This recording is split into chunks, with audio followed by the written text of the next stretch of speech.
Hello and welcome to the Daily Fantasy 5 for this August 11th. It is Sunday. We're having a mock draft Sunday, and we're having the NFL Countdown Extravaganza.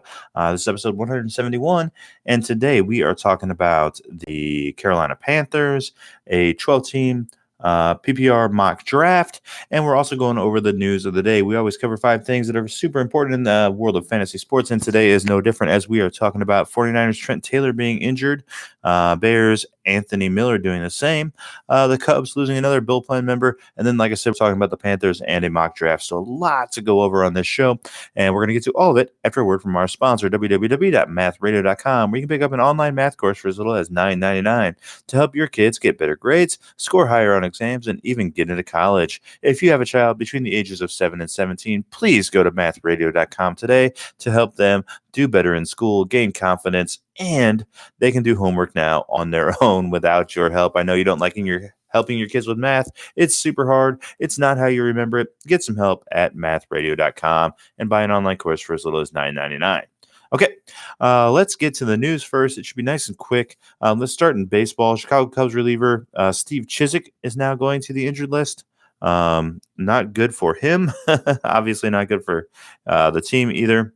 Sorry, I'm drafting a defense. Let's go with the Broncos. Why not? Anyway, so this is the third reliever that the Cubs have lost in less than a week. It seems like the player who's going to get the opportunity to close games right now is going to be Rowan Wick. So he has spent part of the year in AAA, and now he's on the majors. He hasn't given up a run in his last 21 appearances, stretching back to the AAA days and the majors. So it seems like he's going to get the chance if they have a save opportunity tonight to get that save. So if you're playing daily fantasy baseball today, maybe look at Rowan Wick. Other than that, that is all the baseball news we had from yesterday. Let's continue and talk about what do we have left? We have the 49ers, Trent Taylor. He's a wide receiver. He's going to have surgery on his foot. Last year, he had a diminished role. He had 26 receptions, only 216 yards, so not really a great year for him. It's questionable that he'll be ready for the opener. I'm not sure this has a huge fantasy impact one way or the other. Bears wide receiver Anthony Miller suffered an injury in the preseason game the other night. They are optimistic he'll be good to go for game 1. I own a lot of him in best ball. I mean, not a lot, but I own my fair share of Anthony Miller. So this could be a disappointment as that wide receiver group for Chicago is a bit crowded. If Anthony Miller suffers another injury setback, that could leave him out of the loop. I don't like seeing that for Anthony Miller. Okay, that's our news items for the day. Let's begin talking about the Carolina Panthers. They are our team of the day in our NFL Countdown Extravaganza. We have 24 days left before the regular season kicks off, and let me tell you, I am excited. Oh, wow, we get to pick a kicker. Whose kicker do we want? Philadelphia's, Tennessee's? I don't really care. I'll take the top-rated one. That is Philadelphia's. Let's go with them. Yep, I don't care at all. Excellent. So, Carolina, let's go through the 3 questions. Then we'll talk a little fantasy and over-unders for the Las Vegas win totals. So, first question. This is an older team. Can we expect them to be more healthy this season? Injuries played a big part in their underperformance last year. They only ended up with 7 wins after having a very nice start. Greg Olsen seemed to be the key, and then Cam went down as well. So, they should have won more games according to the stats. However, they finished 11th on offense, only 22nd on defense according to DVOA. It looks more like an 8 or 9 win team than a 7-win team, and they had an injury-prone season, finishing 26th in health. So that is not good either. So we don't like to see that. And can that health turn around for this team that seems to be a bit older, specifically Cam? He had a down year despite a career high in completion rate. It seems like he's been in the league forever, but he is only 30 years old. I don't know that they're even babying him a little bit this preseason with his shoulder, giving him extra days off. So I'm a little bit worried about Cam's shoulder and then the fate of the team because of that. I don't trust either of the backup quarterbacks. So he only threw 13 picks last year. Can he stay healthy and return to form? I have my doubts. I doubt that Greg Olsen can stay healthy either. So I really think that health for this team more than most is going to be a key issue. Question number 2. The defense had been the strength of this team for a long time. Can they improve on the 10th worst defense from a year ago? So the defense could be improved this season with rookies Brian Burns, who I love off the edge, super fast speed guy from Florida State, I believe. I might be getting that wrong. Excuse me if I am. And they added Christian Miller as well for depth at linebacker. Gerald McCoy joins the team to help out up the middle, give them a little extra pass rush. So I really like that this team is adding pass rush, but plus the biggest thing is that Luke Kuechly has been relatively healthy for the last 2 years. He only missed, I believe, one game in the last 2 seasons.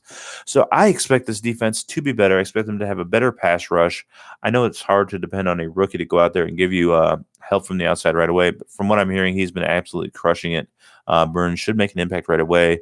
McCoy should make an impact up the middle as well. So I really like this defense to at least be middle of the pack and not bottom 10 this year. If not, top 12. I think that's certainly reasonable. So I think the defense can improve a lot this season. Question number 3, can the wide receiver position matter for this team? So they don't typically get a lot out of their wide receivers. They never really have. They had Smith for a long time, I suppose, and that was about it. The Panthers need more than Greg Olsen and Christian McCaffrey on this offense. Curtis Samuel enters his 3rd season. He has only caught 54 balls on 91 attempts, so not a great conversion rate, not a lot of volume either, so I'm not sure if I trust Curtis Samuel. DJ Moore seems to have a lot more upside. He's very explosive, very fast.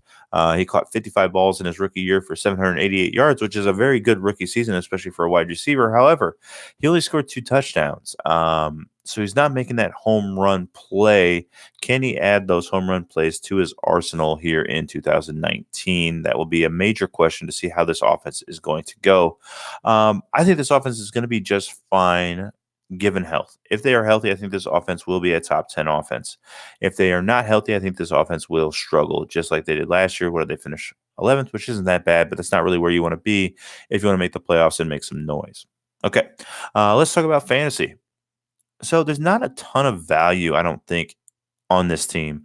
DJ Moore, wide receiver 29. I actually just drafted him in this mock draft that we're going to talk about in a minute. I think that's fine value. I don't think it's great. But I mean, he offers upside, so I don't mind that. Samuel's going to pick a wide receiver 44.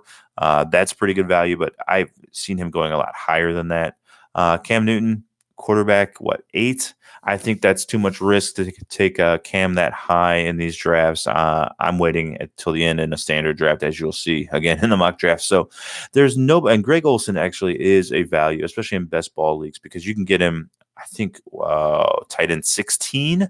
So I think that's a nice value. When he is healthy, he will typically produce, and you don't have to worry about it, right? So you can just set it and forget it.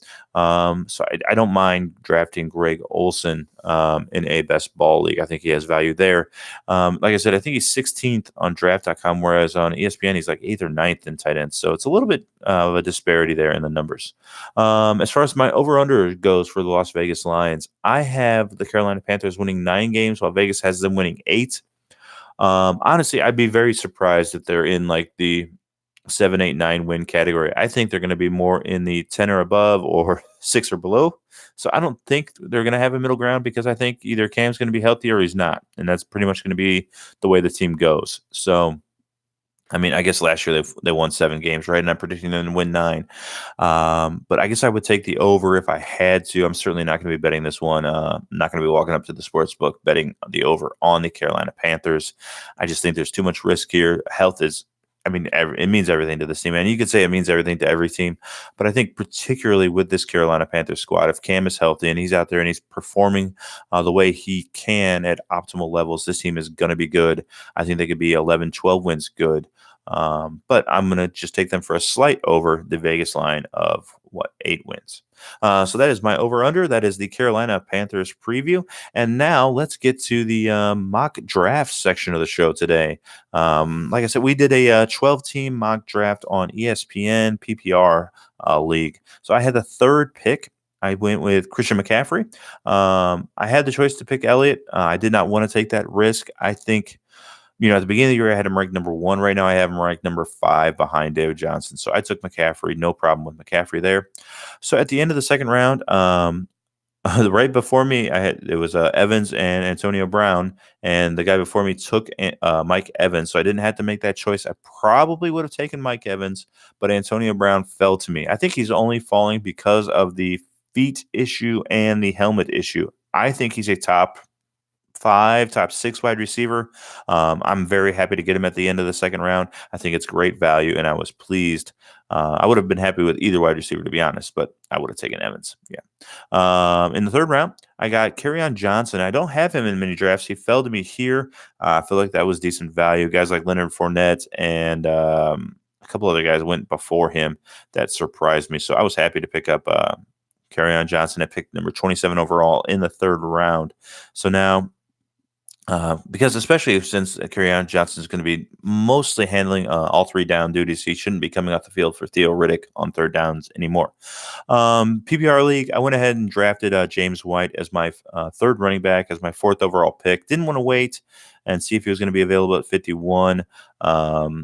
Mark Ingram was also there, but in a PPR league, I think James White finished 7th last year overall and wide at running back. So I'm very happy to get him. If he's my flex every week, I'm going to be very, very pleased. So I think that's a great running back tandem of McCaffrey, Johnson, and White. With my 5th pick, I went ahead and I reached and I grabbed DJ Moore.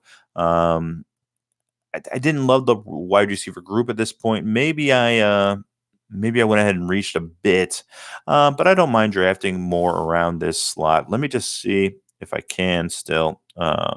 Who else went around that pick in the 50s? So I drafted DJ Moore at 51. Mike Williams went 52. What other wide receivers? Chris Godwin, 54. So I don't really feel bad about any of those guys because Moore is going to be the number 1 option in Carolina. So I like having that number 1 option there. That makes me feel a little bit more safe about it. Like guys like Watkins and Boyd and Ridley. There was kind of a wide receiver run after I picked DJ Moore. In the 50s, we saw, let's see here, Williams, Godwin, Boyd, Watkins, Ridley, and Robinson all go off the board, right after I did. So I don't know if I started that wide receiver run, but I certainly continued it, as I guess TJ Lockett went off before I did. So yeah. So that's where I'm at this point. Let's go ahead and switch back here. So at this point, I've got 3 running backs and 2 wide receivers. I didn't mention it before I started here, but my strategy going into this is that after the 8th round, I wanted to have 8 players that were all running backs and wide receivers, preferably 4 running backs, 4 wide receivers, but I definitely want to have at least 4 running backs coming out of round 8. I feel like if you don't have that, you're going to be thin. I think that's the 4 running backs is a good number to have. You're going to have your stars at the top, and then you can move forward because there's plenty of wide receivers you can pick up depth later, and you can wait on quarterback. I've mentioned it a million times, but in a 12-team league, typically you're going to see 18 quarterbacks get drafted. And then if you go outside that top 18, you see guys like Jameis Winston, Kirk Cousins, Garoppolo, Allen. I ended up drafting 2 quarterbacks late. We'll go through them in a minute. I wanted to target Winston, and he actually got picked a little bit early. So I was surprised by that, but somebody fell to me, and we'll talk about that later on in this draft. So pick number 6, I went with Tevin Coleman. He's going to be my 4th running back. There were other running backs like Lamar Miller in that same range. However, I thought that Tevin Coleman had more of a chance to be a high-end RB2, let's say. I think Lamar Miller's his ceiling is probably like RB15, where I think Tevin Coleman could end up maybe RB10 if everything breaks his way. So I think at this point, I've got a solid core of guys, and Tevin Coleman's going to catch a lot of passes for me as well in a PPR format. So I went with Tevin Coleman there at pick number 70 overall. I don't mind that value at all. I think that's good value for him.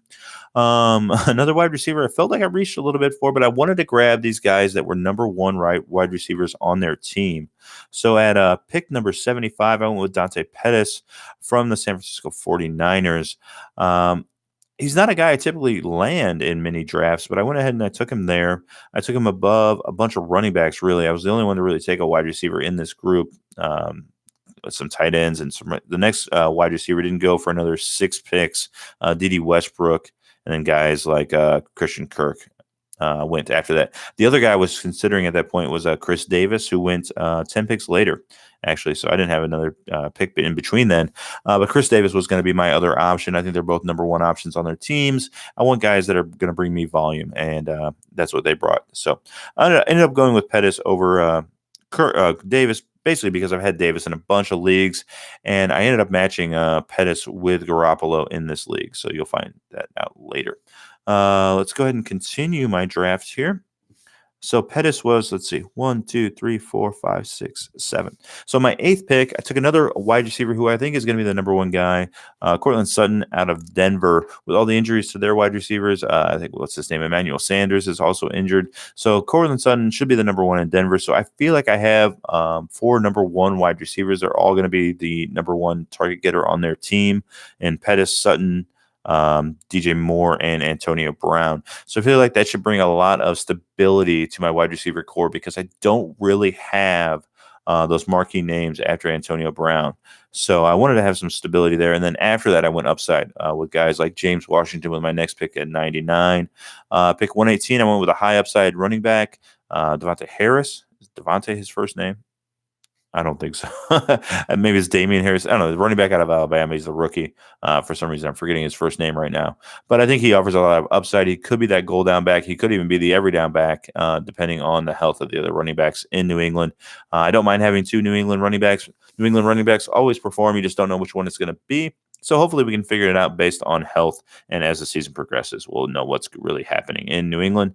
Took another kind of upside wide receiver in Devin Funchess out of Indianapolis. I think they're going to be a very good offense, so I don't mind having the number two wide receiver there. Okay, that's the end of my bench. So that's all my running backs and wide receivers. I think it's super strong. If you notice, my first, however many picks that is, 1, 2, 3, 4, 5, 6, 7, 8, 9, 10, 11 picks, all running backs and wide receivers. No quarterbacks, no tight ends at this point. So now is where I take my quarterbacks. I took Lamar Jackson. He fell to me at pick 142. So he's going to be my QB1. And then I went ahead and I drafted Garoppolo as well to pair with him, hoping that one of those guys really steps forward and, takes over a top 5, top 10 quarterback position. Will I be able to know? I guess the biggest question is, are you going to be able to know which guy to start on a week-to-week basis? That's going to be the hardest thing. But I don't feel like if Garoppolo's great, you're not going to be able to stream him, right? If Lamar Jackson is great, you're not going to be able to stream him. So yes, you can stream the quarterback position, but if one of these guys really hits, then you won't be able to stream him. Now, there's a chance that Garoppolo's just not that good, or he gets injured again, you just cut him. And there's a chance Lamar Jackson gets injured, or I think Lamar Jackson has a much higher floor because of the running ability, right? He's always going to be getting you points just rushing the ball anyway. But Lamar Jackson, another guy you can just cut because, I took him at picks, 142 and 147. So I don't feel bad about cutting guys I took with picks 142 and 147. If I do have to stream later, I can. And then at tight end, I wasn't expecting to get Mark Andrews here with pick 166. So I was very happy about that. Mark Andrews is, a solid type 10 tight end, and I got him, with my last pick before my defenses came up. So I'm not sure what happened there. I guess some guys went off board. Not many people picked two tight ends. I was just going to pick Jeff Swayman, roll with him, the tight end. It seems like he's won the job out of Jacksonville, so I was going to go with him and be perfectly happy. I'm also willing to just stream tight ends every week and then pick up one of either the New England guys when they come off by or the suspension, or who's the other suspended tight end? Herndon from the Jets. So either Ben Watson or Herndon. Hopefully one of those guys will be my starter going forward after week 4 if I do have to stream tight ends. So, but I love this team. I think it's solid. I like taking all these position players first. So if you look at my starting lineup, either Lamar Jackson or Garoppolo at quarterback. Running backs are going to be McCaffrey and Kerryon Johnson. Wide receivers, Antonio Brown, DJ Moore. My flex is James White. Tight end is Mark Andrews. Defense is the Broncos, and apparently I have the Philadelphia kicker. I don't know anything about that guy. But, yeah, I love this team. I think your teams are just so much stronger if you don't take a quarterback or a tight end in the top 8. So that's what I'm saying this year.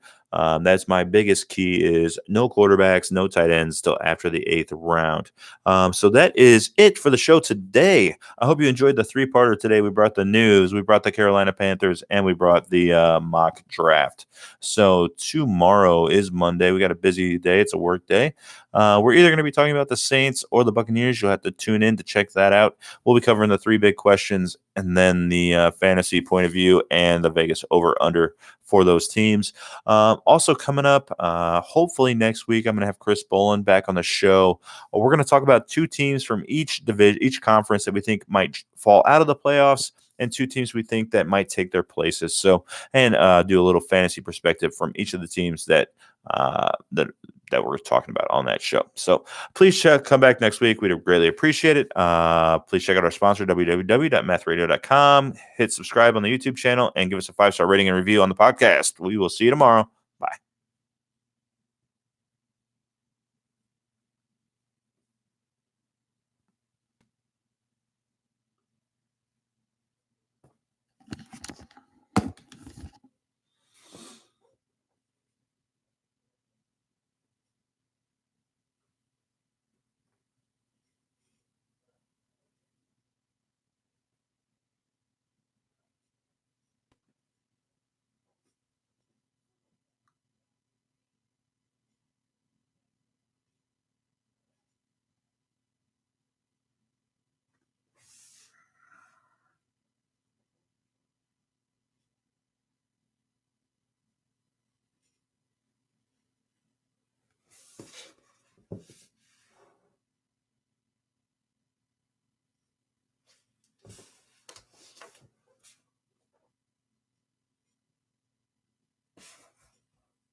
Oops.